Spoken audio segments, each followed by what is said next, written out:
Isang mapagpalang tanghali mga kagimat.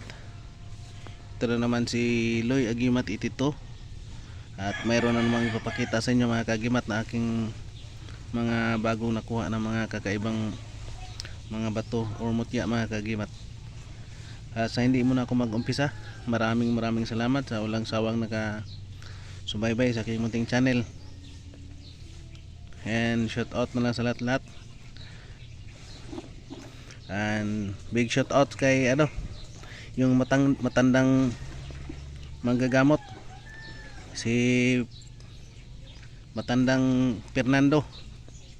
Shout out sa iyo, Tatang Fernando. Ito ipapakita ko naman sa inyo yung sinasabi mo mga bato na walang bisa.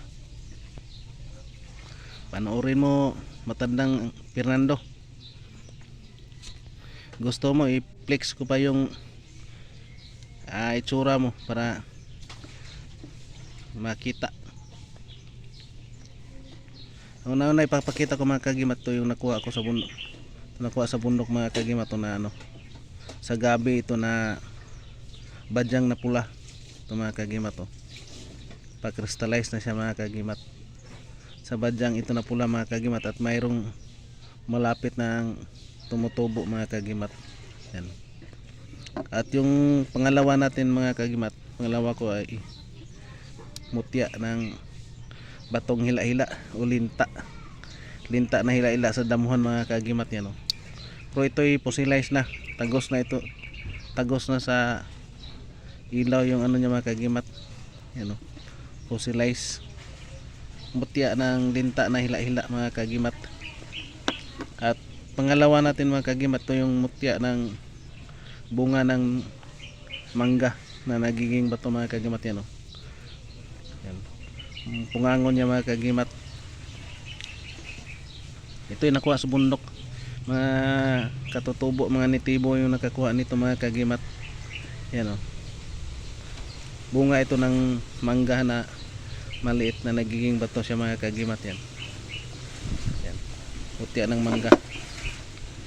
At ito mga kagimat, nakuha din sa ang mutya, bato balani. Yan mga kagimat. Hindi ito dumidikit sa magnet mga kagimat. Yan bato balani daw ito mga kagimat na bato. Yan. Makintab siya masyado mga kagimat. Yan. Parang daliri lang kalaki mga kagimat. Pero makintab. Bato balani.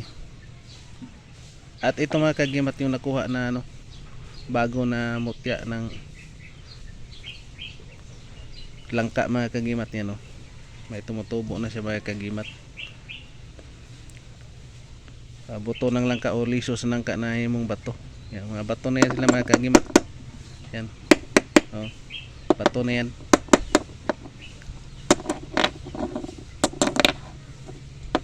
At hindi talaga yan ginagawa lang mga kagimat.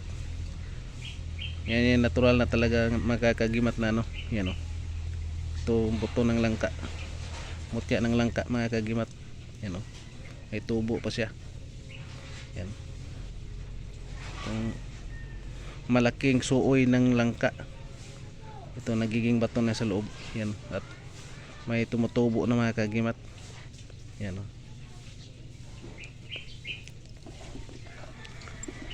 mutya ng mangga, bunga na ng mangga na nagiging bato. At mutya linta na hila-hila na nagiging bato din. At ito sa gabi na pula o badyang na pula. At ito yung bato balani. At ito yung pinakamaganda mga kagimat, yung buto ng langka na nagiging bato. Yan may sibol na mga kagimat, tumutubo na mga kagimat. At ito lang muna yung papakita ko mga kagimat na bago kong mga hawak na naman na mga kakaibang bato. At ito'y galing sa bundok mga kagimat. At maraming salamat. And please like, share, comment, and subscribe mga kagimat. And thank you for watching. And God bless ating lahat mga kagimat.